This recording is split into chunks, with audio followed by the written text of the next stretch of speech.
अस्मद्गुरुभ्यो नमः।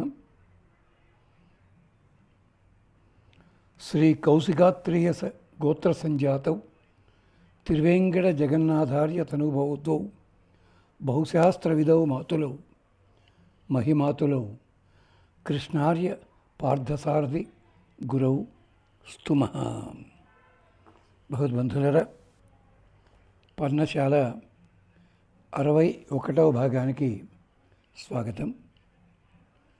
జైమిని వేదపాదస్తవం నుంచి ఒక మంత్రం మనం చెప్పుకోబోతున్నాం. ఇది సర్వబాధ నివృత్తి. సమస్యలు ఏ ఉన్నా సరే అన్నీ కూడా నివృత్తి కావడానికి ఈ శ్లోకాన్ని, ఈ మంత్రాన్ని తప్పనిసరిగా 108 సార్లు చదవండి. పాలు నివేదన చేయండి చాలు. కాస్త ఉదయం పూట శుచిగా చేసుకోండి. రాత్రిళ్ళు నిద్రపోయే ముందు 3 సార్లు మనసులో అనుకోండి. ఒకవేళ మీరు బయటికి ఎక్కడికైనా వెళ్ళినా కూడా ఇది మనసులో అనుకోవచ్చు. ఇష్టదైవం ముందు కూర్చుని, పరమశివుని ముందు అయితే, అంటే శివలింగాన్ని ఇంట్లో పెట్టుకోగలిగితే మంచిది, లేకపోయినా పర్వాలేదు, చిత్రపటాన్ని పెట్టుకుని చేయొచ్చును. సకృత్ ప్రణత సంసార మహాసాగర తారకం ప్రణమామి తం ఈశానం జగతః తత్సుషపతిం. మళ్ళీ సకృత్ ప్రణత సంసార మహాసాగర తారకం. ఈ సకారంతో చాలామందికి ఇబ్బంది ఏమిటంటే, మొదట ప్రారంభించినప్పుడు సకృత్ అన్న చోట గబుక్కుని స్వచ్ఛంగా పలుకుతున్నామని షకృత్ అని పలుకుతుంటారు. షకృత్ అంటే పేడ అని అర్థం, సకృత్ అంటే ఒకే ఒక్కసారి అర్థం. అక్షరాలు జాగ్రత్తగా పలకండి. సకృత్ సంసార, సకృత్ ప్రణత సంసార మహాసాగర తారకం ప్రణమామితం ఈశానం జగతః తత్సుషపతిం. ఒకే ఒక్కసారి శరణాగతి చేస్తే చాలు. సంసారం అనే మహాసాగరాన్ని దాటించే మహానుభావుడు, అతనికి ప్రణమామి, నమస్కరిస్తున్నాను. ఎవరైనా ఈశానం అధికారి, ఈ సకల సృష్టికి కూడా, జగతః జగత్తుకి, తత్సుషః పతిం. అంతేకాదు, ఈ జగత్తులో ఉండే ప్రతి ప్రాణి, అంటే చలములైనవి అచంచలములైనవి, అంటే జడములు అచేతనములు, ఇలాంటివి ఏవైనా సరే అన్నిటికీ కూడా అధిపతి అయిన వాడిని స్వామిని ప్రార్థన చేస్తున్నాం అంటూ ఆరాధన చేయండి. పాలు నివేదన చేయండి, లేదా పానకం వడపప్పు నివేదన చేసుకోండి. ఇది చెయ్యండి. అన్ని రకాల బాధలు కూడా నివృత్తి అవుతాయి. తేలిక పద్ధతి చెప్తుంటే చాలామందికి నమ్మకాలు ఉండవు. కానీ ఇది జైమిని వేదపాదస్తవం, జగతః తత్సుషపతిం అన్నది వేదంలో వాక్యం. అది గమనించండి. ఇక తరువాతి మంత్రం కూడా ఇలాంటిదే. సర్వ విధములైన రక్షణ, భయ నివారణ కార్యక్రమంలో జయప్రాప్తి. నేతారం మరుతాం వందే జేతారం అపరాజితం ధాతారం జగతాం ఈశం దాతారం సర్వసంపదాం. ఈ మంత్రం కూడా ఇది నారాయణ ప్రశ్న నుంచి, ఋగ్వేదం నుంచి ఉన్న వేదవాక్యం దీంట్లో ఉంది. ధాతారం జగతాం ఈశం, మళ్ళీ దాతారం సర్వసంపదాం ఉంది. మొదటి చోట ఒత్తుంది, ఒత్తి పలికేది. రెండవ చోట తేల్చి పలికేది. నేతారం మరుతాం, మరుద్దేవతలకందరికీ కూడా నాయకుడు, మహానుభావుడు. మరుద్దేవతలే మనకు అన్ని రకాలుగా కూడా రక్షణ కలిగించేవాళ్ళు, అన్ని చోట్ల వ్యాపించి ఉన్నవాళ్ళు ఆయన. మరుత్తులకే రుద్రగణములని కూడా పేరుంది. అంచేత మళ్ళీ మరుత్తుల కోసం 5-6 అర్థాలు వేదంలో ఉన్నాయి. అలా ఉంటుంది. నేతారం మరుతాం. మరుద్దేవతలకి నాయకుడు పరమశివుల వారు.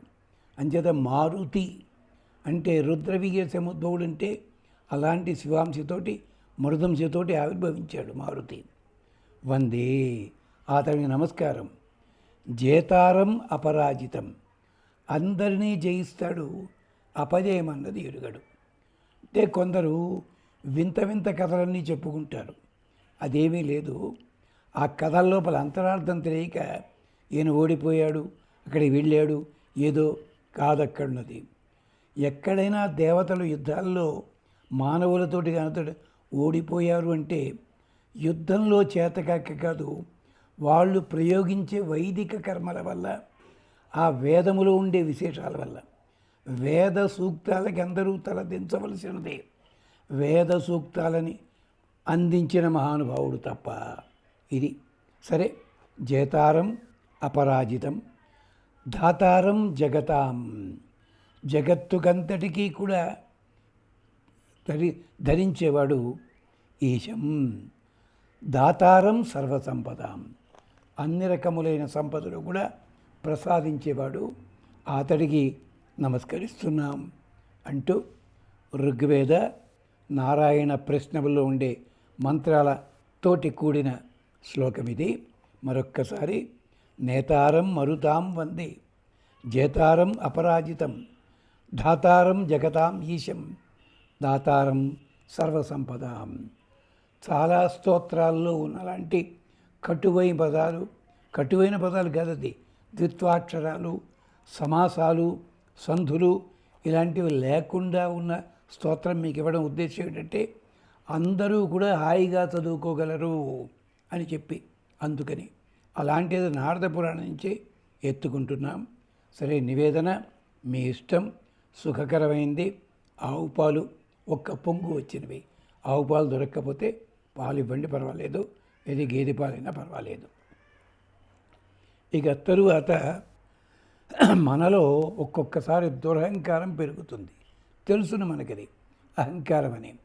అంటే అతి నమ్మకం, ఓవర్ కాన్ఫిడెన్స్, లేదు పొగరుమూత్రంగా మాట్లాడడం. ఇది తగ్గించుకోవడానికి యోగా క్లాసులకి కూర్చుని యోగా చేసేంత మాత్రం ఎవరికి తగ్గటం లేదు.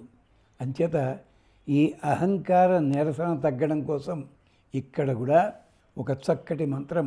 ఇది తైత్తిరీయ ఆరణ్యక వేదవాక్యంతో కూడినది.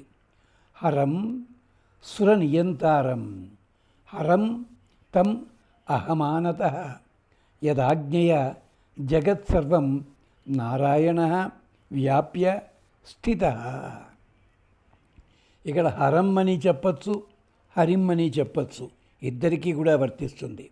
హరం సుర నియంతారం లేదా హరిం సుర నియంతారం, దేవతలందరినీ కూడా నియమించేవాడు, నియంత్రించేవాడు. హరం తం అహమానత, హరంతం అహమానత, అక్కడ చమత్కారం ఉంది. హరం తం అహమానత అని ఒకటి, హరంతం అహమానత అంటే అహంకారుడైన వాళ్ళందరినీ కూడా లొంగదీసేవాడు. అహంకారుల ఉదయంలో ఉండే అహంకారాన్ని పూర్తిగా నాశనం చేసేవాడు ఆయన. ఎందుకయ్యా అంటే, ఎందుకు అతనికి అది గొప్పతనము? యదాజ్ఞయ జగత్సర్వం, ఏ రకమైన ఆజ్ఞతోటి, ఎవరి ఆజ్ఞతోటే సకల జగత్తు కూడా వ్యాప్య స్థిత నారాయణ, సర్వ ప్రపంచము వ్యాపించి ఉన్నాడు. నారాణం అయినం నరాణం అయినం, సకల జీవరాశులకి జడ చేతనములన్నిటికీ కూడా ఆయన అంతర్యామిగా ఉంటాడు నారాయణుడు. ఈ నారాయణ శబ్దం విష్ణువుకి తప్ప ఇంకెవ్వళ్ళకి ప్రయోగించరు ఏ స్తోత్రంలో కూడా. ఆఖరికి అప్పయ్య దీక్షితుల వారిని పెద్దలు ఉండేవారు మనకి 600 సంవత్సరాల నాడు. వారు అన్నిటికీ కూడా శివపరంగా అర్థం చెప్పి ఈ ఒక్క పదానికి వదిలిపెట్టి ఈ నకారం ఉన్న దానికోసం అని చెప్పి ఆయన నత్వచంద్రిక అని ఒక గ్రంథమే రాశారు మన కోసం అని చెప్పి. అలాంటిది హరం సుర నియంతారం, లేదు హరిం సుర నియంతారం, హరంతం అహమానత, హరం తం అహమానత యదాజ్ఞయా జగత్సర్వం నారాయణ వ్యాప్య స్థిత. అంటే ఈ స్థితి సృష్టి కొనసాగింపుకి మూలం. దీనికి మూలం విష్ణు ధర్మోత్తరంలోనూ విష్ణు పురాణంలో భాగవతంలో బ్రహ్మగారు సృష్టి చేసేటప్పుడు అహంకారం వచ్చి ఆ అహంకారం ఎలా పోగొట్టుకున్నాడు చెప్పిన దానికి గుర్తు కనిపిస్తుంది. అది విశేషం.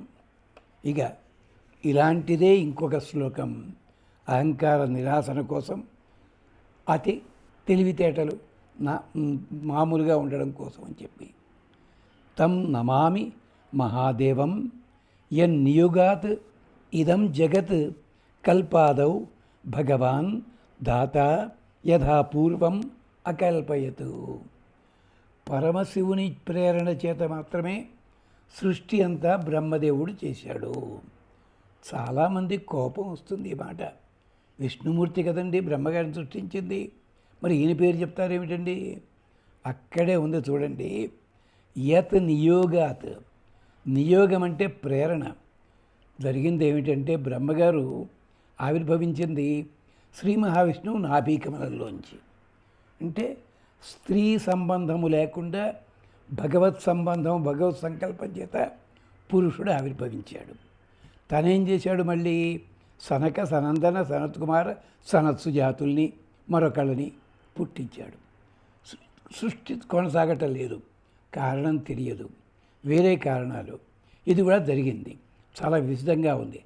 ఆ సమయంలో స్వామికి ఆగ్రహం కలిగి కనుబొమలు రెండు ముడిపడ్డాయి. ఆ ముడి నుంచి ఒక జీవి కింద పడింది, ఏడుపు మొదలుపెట్టింది ఆ జీవుడు. అతను చూడగానే బ్రహ్మగారికి ఆలోచన వచ్చింది. అప్పుడు కుడి భుజం మీద కొట్టుకుంటే పురుషుడు, ఎడం భుజం మీద కొట్టుకుంటే స్త్రీ వస్తే ఇద్దరిని స్వాజమనువు స్వయంభూమను అయినా, అలాగే ఈయన శతరూప అనే ఆవిడ ఇద్దరిని కూడా మనువు సృష్టించి సృష్టి కొనసాగి. అంటే స్త్రీ పురుషుల కలయికలేందే సృష్టి జరగదు అని చెప్పడానికి ప్రేరణ. ఎవరా పడ్డ జీవి? అర్ధనారీశ్వరతత్వము. ఆయనే రుద్రుడు. సగభాగము పురుష భాగము, సగభాగం స్త్రీ ఉంటే ఏమిటిది అనుకున్నాడు. అప్పుడు ప్రేరణ కలిగింది. అర్ధనారీశ్వరుడు అంటే పార్వతీ కళ్యాణం తర్వాత పార్వతీ అమ్మవారు స్వామిలో చేరింది. ఇది మనం తర్వాత కథల్లో చెప్పుకుంటాం. అర్ధనారీశ్వర తత్వము సృష్టికంతటికి కూడా స్త్రీ పురుషుడు ఇద్దరూ ఉండి తీరాలి. కేవలము స్త్రీ వల్ల జరగదు, కేవలం పురుషుని వల్ల జరగదు, ఇద్దరు కూడా. అందుకని సృష్టి అంతా యథాపూర్వం అకల్పయత్, అందుకని చేశాడు. తం నమామి మహాదేవం యన్నియోగాత్. ఆయన మహాదేవుడు. మహాదేవం యత్ నియోగాత్, ఎవరి ప్రేరణ చేతనైతే ఇదం జగత్ కల్పాదౌ భగవాన్ దాత బ్రహ్మదేవుడు యథాపూర్వం అకల్పయత్. అంతకుముందు కూడా సృష్టి ఉంది, అది ఎలా ఉందో బ్రహ్మకి తెలియదు, అందుకని ఇలాగా చేయగలిగాడు. అంటే నియోగం అంటే ప్రచోదన స్ఫూర్తి. అంచేత బాబు అన్నీ నేనే చేయగలుగుతున్నాను అని అహంకారం వద్దు, అహంకారం తగ్గించుకో. ఈ అహంకారం తగ్గాలంటే నీలో ఒకటి తెలవాలి. నువ్వు ఆధారపడి ఉండడమే స్త్రీత్వము, స్వయంగా చెయ్యగలగడం అన్నది పురుషత్వము. ఈ రెండు కలిస్తే తప్ప సృష్టి జరగదు. ఇది గుర్తుపెట్టుకో. ఒక ఉపన్యాసం చెప్తున్నా ఉంటే నాకే తెలిసింది కాదు, అది తెలవడానికి కారణం ఇంకొకళ్ళు అయ్యారు. నువ్వు కొంత సాధన చేశావు. ఈ రెండు కూడా అర్ధనారీశ్వరతత్వం అంటే అర్థం ఇది అన్నది జ్ఞాపకం చేసుకోండి. చక్కటి సమన్వయాన్ని పొంది మంచి జరగండి అంతే. ఇంకొక మాట, ఇలాంటి అహంకారం తొలగించమని దేవతల్ని ప్రార్థిద్దాం. ఇది ఋగ్వేదంలో మంత్రమే. ఇంద్ర జ్యేష్ఠ మరుద్గణా దేవాస పూషరాతయ విశ్వే మమ శృత హవం. విశ్వే దేవతలారా, అందరూ దేవతలారా, ఇంద్ర జ్యేష్ఠ మరుద్గణ, శ్రేష్ఠులైన వారు. ఇంద్రుడు జ్యేష్ఠుడే, మరుద్గణాలు జ్యేష్ఠులే.